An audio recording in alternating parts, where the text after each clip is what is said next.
우리는 예수 안에서 서로의 지난날을 살펴보듬고 현재를 위해서 기도하며 복된 미래를 꿈꾸며 지지하는 공동체입니다. 한 주간도 평안하셨습니까?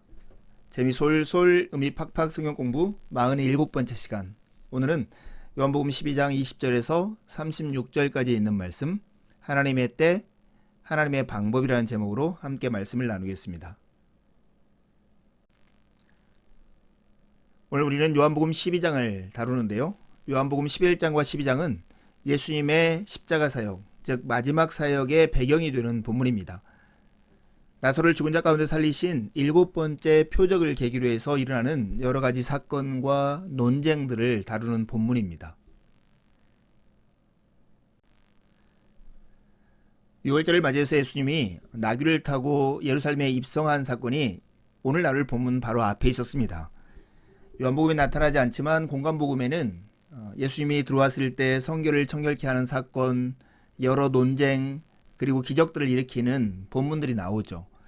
그러니 예수님이 많은 사람들에게 주목을 받았을 거예요. 그때 헬라인 몇 사람이 빌립과 안드레를 통해서 예수님을 뵙고자 하는 그 사건이 계기로 돼서 예수님께서 이 예루살렘에서 무엇을 하시려고 하는가를, 그리고 어떻게 하시려고 하는가를 말씀하시는 본문이 오늘 본문입니다. 한마디로 하면 인자가 들려야 하리라 하시는 말씀입니다.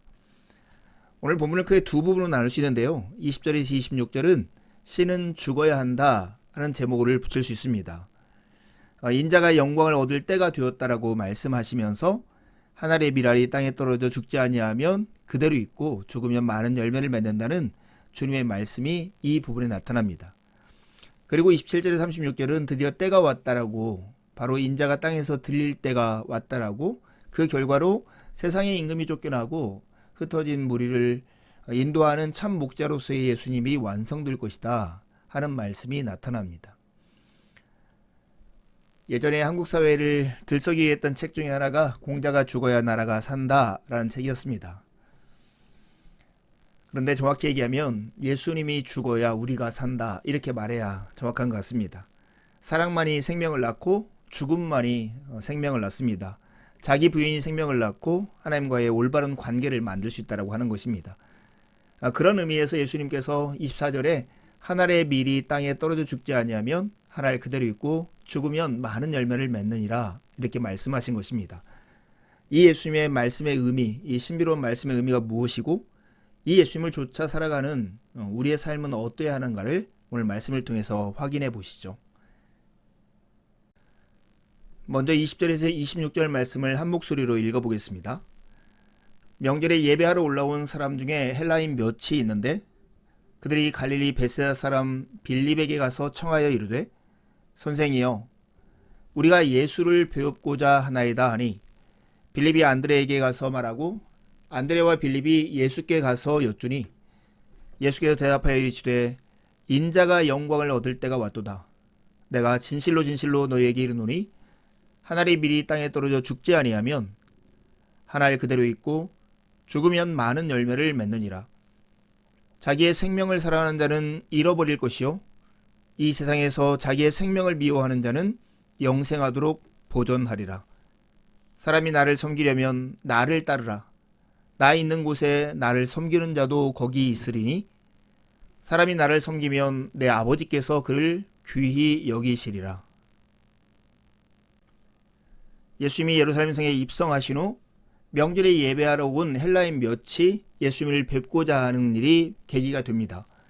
아마 이들은 고넬료처럼 유대교의 매력을 느낀, 그래서 유대교 예배를 참여하는 헬라 사람들이었을 거라고 추정이 돼요. 그래서 예수님의 제자들 중에 헬라식 이름을 가진 빌립에게 찾아옵니다. 그는 베세다 사람이었고 아마 서로 친분이 있었을지 모르겠습니다. 그리고 우리가 예수를 배웁고자 하나이다, 이렇게 청을 하는 거죠. 그러자 빌립은 안드레에게 말하고 빌립과 안드레가 함께 예수님께 가서 이 이야기를 전합니다. 그때 예수님께서 하신 말씀이 인자가 영광을 얻을 때가 왔도다, 이 말씀이에요. 인자가 영광을 얻을 때가 왔도다. 그러면서 우리가 너무나 잘 알고 있는 한 알의 밀알, 이 말씀을 하시는 거죠. 한 알의 밀이 땅에 떨어져 죽지 아니하면 한 알 그대로 있고 죽으면 많은 열매를 맺는다는 말씀을 하십니다. 그러면서 이 말씀과 연결시켜서 생명에 관한 이야기를 하시는데요. 자기의 생명을 사랑하는 자는 잃어버릴 것이고 이 세상에서 자기 생명을 미워하는 자는 영생하도록 보존하리라 이렇게 말씀합니다. 하늘의 미랄과 생명이 이렇게 대꾸를 이루고 있는 모습이죠. 그러면서 예수님이 당신을 따르라고 명령하시면서 따르는 자들에게 있는 약속들을 두 가지를 주시는데요. 사람이 나를 섬기려면 나를 따르라. 나 있는 곳에 나를 섬기는 자도 거기 있으리니 사람이 나를 섬기면 내 아버지께서 그를 귀히 여기시리라. 이렇게 말씀하시는 내용입니다. 헬라인 몇이 빌립을 통해서 예수님을 배우고자 한다는 전언을 했을 때 예수님은 인자가 영광을 얻을 때가 왔도다 이렇게 말씀하십니다. 난장이가 쏘아 올린 작은 공처럼 헬라인 몇이 쏘아 올린 이 작은 공은 예수님의 십자가를 향해서 나아가는 길에 출발 신호와 같았습니다. 예수님이 십자가를 통해서 완성하려고 하는 그 일이 무엇이었습니까? 잃어버린 자를 찾아 구원하는 일이었습니다. 그렇다면 예수님은 이 일을 어떠한 방법으로 행하실까요? 우리의 삶에서도 그렇지만 시간과 방향은 참으로 중요합니다. 그것은 힘을 응축할 수 있는 매우 중요한 배경이기 때문에 그렇죠. 예수님의 사역에서도 이 시간, 때와 예수님의 방향, 목적이라고 하는 것은 매우 중요합니다. 헬라인 볕의 얘기를 듣고 예수님은 인자가 영광을 받을 때가 왔다라고 말씀하시고 이제 움직이기 시작하십니다. 그 전까지 예수님은 내 때가 아직 이르지 아니하였다 하신 말씀을 세 차례나 거듭해서 하셨습니다. 요한복음에 이 때라는 말이 9번 나오는데 내 때가 이르지 아니하였다는 말을 3번씩이나 하신 것이죠. 인자가 영광을 얻을 때 이것은 예수님의 사역의 방향, 목적 이것을 잘 보여줍니다. 세상의 영광은 권력자들이 타인을 죽임으로써 자신을 높이는 영광이라고 하면 하나님 나라의 영광, 예수님이 추구하는 영광은 예수 그리스도 당신이 죽음을 통해서 나타내는 하나님의 선하심, 그것이 하나님의 영광입니다. 세상 영광을 추구하며 누군가를 죽여야 하지만 하나님 나라의 영광을 추구하는 사람들은 하늘의 미랄이 됨으로써 다른 사람을 살리는 삶을 살게 되는 것입니다. 그런 의미에서 교회는 언제 어떠한 영광을 추구해야 하는가 이런 질문을 해볼 필요가 있겠죠. 사랑하기 위해서 자기가 죽을 때, 자기를 부인할 때 교회는 가장 영광스럽게 됩니다. 예수님이 영광을 얻을 때는 당신의 사명을 다하고 하늘의 미랄이 되어서 썩어진 다음에 아버지께로 돌아갈 때, 그때가 예수님이 가장 영광스러운 영광을 얻을 때였습니다. 교회도 마찬가지입니다. 하나님의 뜻을 온전히 이루기 위해서 교회가 죽을 때, 교회가 자기 부인할 때, 그때가 교회가 가장 영광스러워지는 때입니다.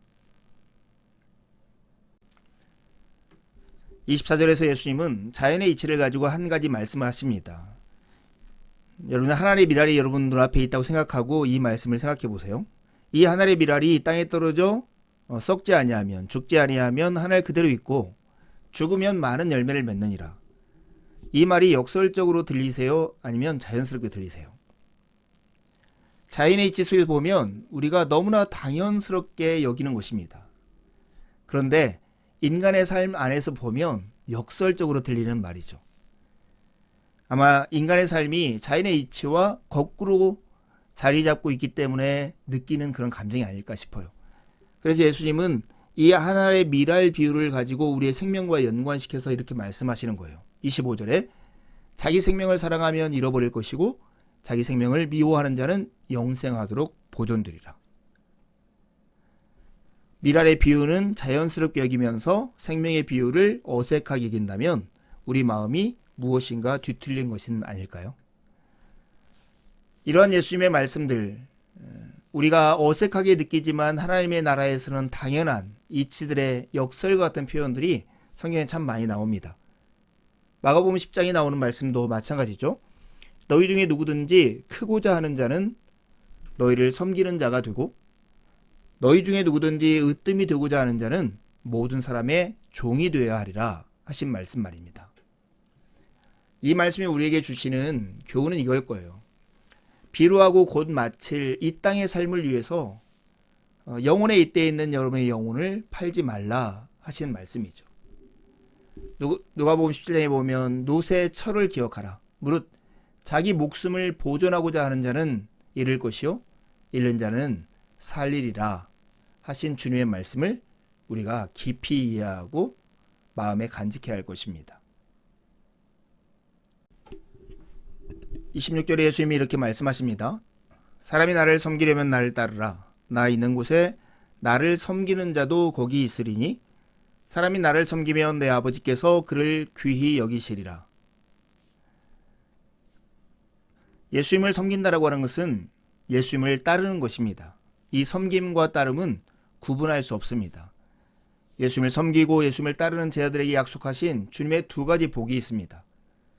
첫 번째는 예수님이 있는 곳에 예수님을 따르고 섬기는 자도 거기 있을 거라는 것입니다. 십자가까지 예수님을 따르다 보면 예수님이 누이시는 부활의 영광, 하나님의 영광의 보좌에 앉게 해 주실 것이라고 하는 약속입니다. 두 번째 약속은 내 아버지께서 그를 귀히 여기시리라는 약속입니다. 귀히 여긴다, 이 말은 존중히 여긴다, 무겁게 여긴다는 뜻입니다. 사무엘상 2장 30절에도 나를 존귀히 여기는 자를 내가 존귀히 여기고 나를 멸시하는 자를 내가 경멸하리라 하신 말씀처럼 예수님을 섬기고 따르는 자들은 하나님께서 귀히 여기시는 그런 복을 누릴 수 있는 것입니다. 이렇게 질문해야 합니다. 제자가 있어야 할 곳은 어디일까? 제자가 있어야 할 곳은 어디일까?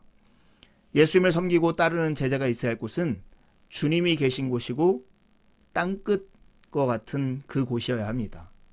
예수님이 잃어버린 자를 찾아 구원하려 이 땅에 오신 것처럼 그래서 이 땅에서 잃어버린 자들과 함께하며 하나님 나라를 맛보기 위해서 그들과 잔치했던 것처럼 잃어버린 영혼들 곁에서 그들과 함께 있는 것이 제자가 있어야 할 곳이 아니겠습니까? 이제 27절에서 36절 함께 말씀을 읽어보겠습니다. 지금 내 마음이 괴로우니 무슨 말을 하리요? 아버지여 나를 구원하여 이 때를 면하게 하여 주옵소서. 그러나 내가 이를 위하여 이 땅에 왔나이다. 아버지여 아버지의 이름을 영광스럽게 하옵소서 하시니 이에 하늘에서 소리가 나서 이르되 내가 이미 영광스럽게 하였고 또다시 영광스럽게 하리라 하시니 곁에 서서 듣는 무리는 천둥이 울었다고도 하며 또 어떤 이들은 천사가 그에게 말하였다고도 하니 예수께서 대답하여 이르시되 이 소리가 난 것은 나를 위한 것이 아니요 너희를 위한 것이니라. 이제 이 세상에 대한 심판이 이르렀으니 이 세상의 임금이 쫓겨나리라. 내가 땅에서 들리면 모든 사람을 내게로 이끌겠노라 하시니 이렇게 말씀하시면 자기가 어떠한 죽음으로 죽을 것을 보이심이로라. 이에 무리가 대답하되 우리는 율법에서 그리스도가 영원히 계신다 함을 들었거늘 너는 어찌하여 인자가 들려야 하리라 하느냐. 이 인자는 누구냐? 예수께서 이르시되 아직 잠시 동안 빛이 너희 중에 있으니 빛이 있을 동안에 다녀 어둠에 붙잡히지 않게 하라. 어둠에 다니는 자는 그 가는 곳을 알지 못하느니라. 너에게 아직 빛이 있을 동안에 빛을 믿으라. 그리하면 빛의 아들이 되리라. 예수께서 이 말씀을 하시고 그들을 떠나가서 숨으시니라. 기도, 소리, 반응 이 세 단어에 주목해 보시죠. 예수님이 마치 겟세마네 동산에서 기도하던 것과 같은 기도를 여기서 드리십니다. 지금 내 마음이 괴로우니 무슨 말을 하리요? 아버지여 나를 구원하여 이 때를 면하게 하여 주옵소서. 이렇게 기도하신 다음에 그러나 내가 이를 위하여 이 땅에 왔나이다. 아버지의 이름을 영광스럽게 하옵소서. 이렇게 하나님께 기도를 드립니다. 그러자 하늘의 소리가 나는 거예요. 이미 영광스럽게 하였고 또다시 영광스럽게 하리라. 이 소리를 듣던 많은 무리들이 천둥이 울었다고도 하고 천사가 그에게 말하였다고도 합니다. 그래서 예수님은 이렇게 소리가 들리는 것이 예수님 자신을 위한 것이 아니라 여기에 있는 무리를 위한 것이라고 설명을 해 주십니다. 특별히 예수님께서 이런 기도와 이렇게 말씀하시는 것은 예수님이 어떠한 죽음으로 죽을 것인가를 나타내려고 하신 것이다. 이렇게 예수님이 말씀하세요. 예수님의 죽음은 크게 두 가지 큰 일을 행하십니다. 하나는 세상 임금을 쫓아내는 일을 하십니다. 또 한 가지 일은 모든 사람을 예수님께로 이끄는 일을 행하게 되는 것입니다.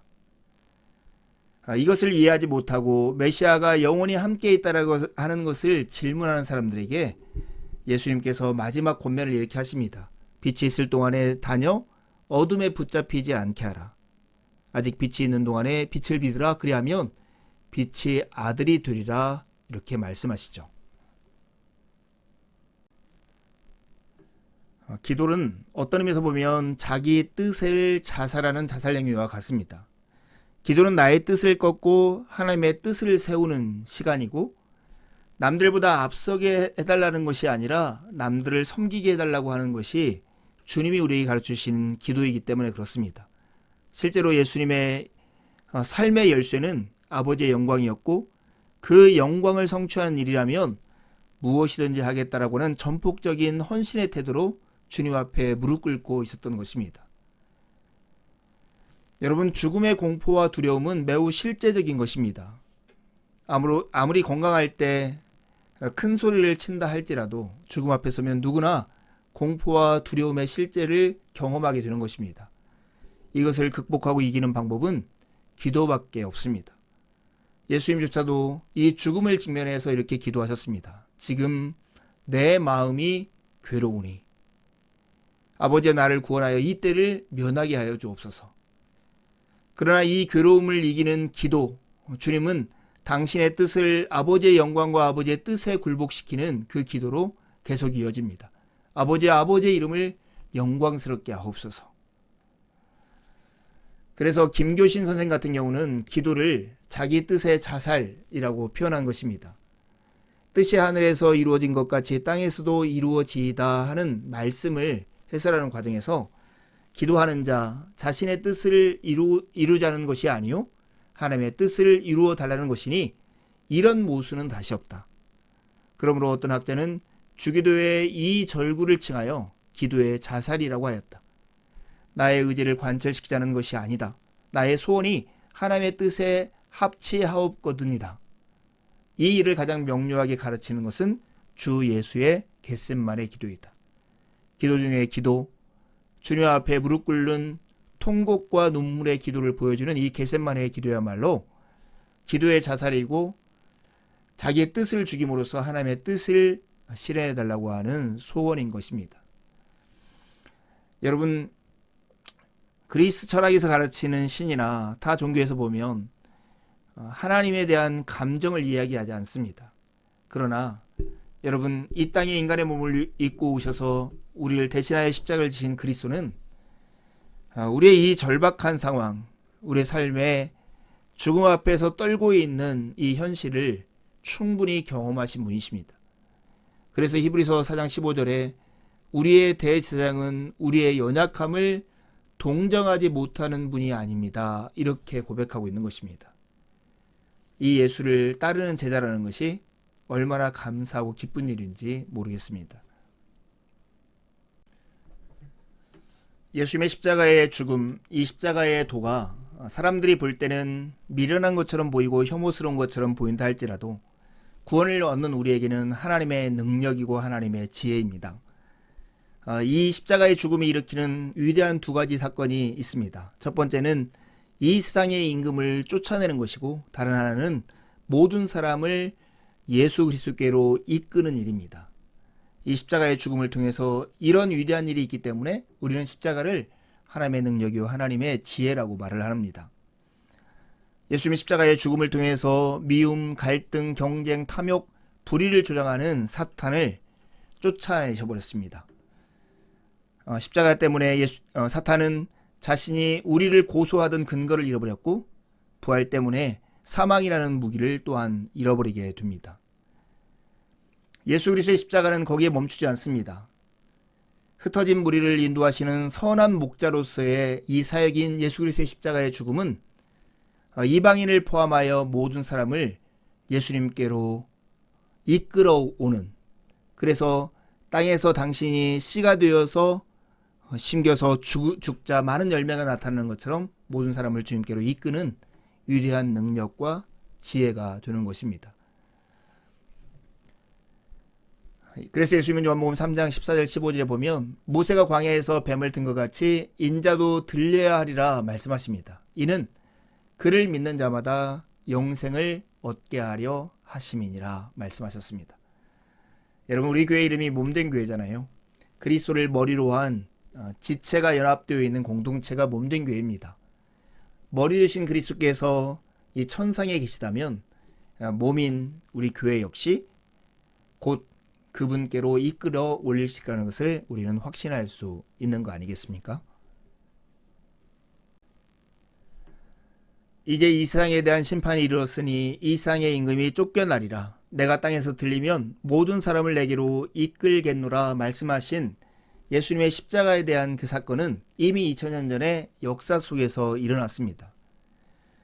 그러기에 우리는 이미 실현되어 있는 종말론의 시대를 살고 있습니다. 하지만 아직 온전하게 퍼져 있지 않은 그 시대 가운데 살아가고 있는 것입니다. 그러기에 지금 우리가 예수님을 영접하면 이미 영생을 누리기 시작하게 되는 것이고, 예수님을 거절하면 이미 심판이 임해 영적으로 죽은 사람, 이렇게 말할 수 있는 것입니다. 여러분, 하나님을 신뢰한다라고 하는 것은 단순히 죽어서 천국에 간다라고 하는 것을 믿는다거나 우리 마음속으로 하나님이 존재한다라고 하는 것을 지적으로 인정한다는 것을 말하는 게 아닙니다. 하나님을 신뢰한다는 것은 주님과 나 자신을 하나의 운명 공동체로 묻고 하나님의 뜻에, 하나님의 운명에 참여하고 거기에 내 자신을 맡기는 것을 말합니다. 이런 사람들은 이미 임한 하나님 나라를 이 땅에서 지금 여기에서 살아가기 시작할 수 있습니다.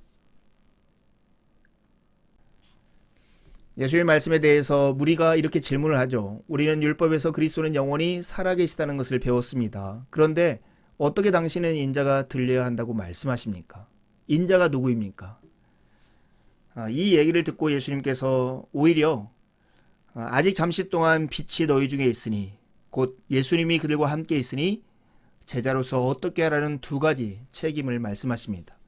하나는 빛이 있을 동안에 다녀서 어둠에 붙잡히지 않도록 하라고 주님께서 말씀하십니다.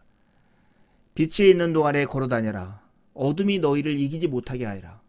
어둠 속에 다니는 사람은 자기가 어디로 가는지를 모르기 때문이다. 주님께서 말씀하십니다. 두 번째, 예수님은 빛을 믿으라. 그래야만 빛의 아들이 될 것이라고 말씀하십니다. 빛이 있는 동안에 너희는 그 빛을 믿어서 빛의 자녀가 되라는 말씀입니다. 여러분, 예수님이 세상의 빛이고 우리는 또한 세상의 빛이 되라고 사명을 받은 사람들입니다. 그런 의미에서 제자는 누구일까요? 그리스도처럼 빛 가운데 거하며 진실하게 사랑하는 사람이 아니겠습니까? 에베소 5장 9절에 보면 빛의 열매는 모든 착함과 의로움과 진실함에 있다라고 말씀하셨습니다. 참고 견디며 선을 행하는 것, 그것이야말로 세상 가운데 빛 되신 그리스도의 모습을 나타냄으로써 세상의 빛이 되는 삶이 되는 것입니다. 죽음이 생명을 만든다라고 하는 이 주님의 말씀, 한 알의 밀알이 땅에 떨어져 죽지 아니하면 한 알 그대로 있고 죽으면 많은 열매를 맺는다는 이 말씀을 우리가 깊이 묵상해 볼 필요가 있습니다. 특별히 죽음과 관련해서 말이죠. 자연세계에서 죽음은 너무나 자연스러운 것이라고 생각합니다. 그래서 두려워하면서도 그냥 받아들이려고 애를 쓰죠. 그런데 여러분, 기독교 안에서 죽음은 불편하고 분노하는 대상입니다. 그래서 죽음을 극복하고 이기려 합니다. 그리고 예수 그리스도께서 우리를 위해서 행하신 대표적인 그 사건이 바로 부활입니다. 그리고 우리를 이 부활에 참여케 하시려는 것이 예수님의 목적입니다. 따라서 우리는 부활의 인생, 부활의 삶을 살아야 합니다. 예수님의 십자가는 그 자체가 목적이 아니라 부활로 이어진 영원한 삶의 그 목적이 있기 때문에 그렇습니다. 신자는 영혼에 잇대어 살아가는 사람이죠. 우리는 지금 여기에서 살고 있지만 예수님이 통치하시는 영혼에 잇대어 살아갑니다. 그러니 주님처럼 내 마음이 괴로우니라고 기도할 수밖에 없습니다. 마치 두 세상 가운데 끼어 살기 때문이죠. 그러나 거꾸로 생각해보면 이 기도야말로 우리의 정체성, 곧 우리가 누구인지를 말해주는 기도이고 우리가 지금 어디에서 지금 어디를 향해서 가고 있는지를 보여주는 매우 중요한 지표가 됩니다. 이런 시대 가운데 신자가 빠질 수 있는 오류를 월터 브루그만이라는 신학자가 지적합니다. 소비자 사회에서 간단한 신앙 주문으로 얼버무리고 사는 신자, 대충 우리가 필요한 걸 하나님께 구하고 그 기도를 들어주시는 것으로 만족하는 그 삶, 그 삶에 그치지 마시고 내 마음이 괴로우니 라고 하는 이 현실을 감내하면서 부활이라고 하는 주님의 약속을 신뢰하면서 오늘 이 땅에서 빛의 자녀로 살아가는 여러분이 되기를 간절히 바랍니다. 오늘도 말씀 안에서 교제하게 되어서 참 기쁘고 감사합니다.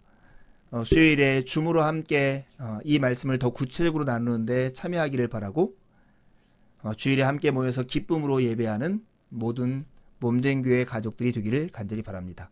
감사합니다.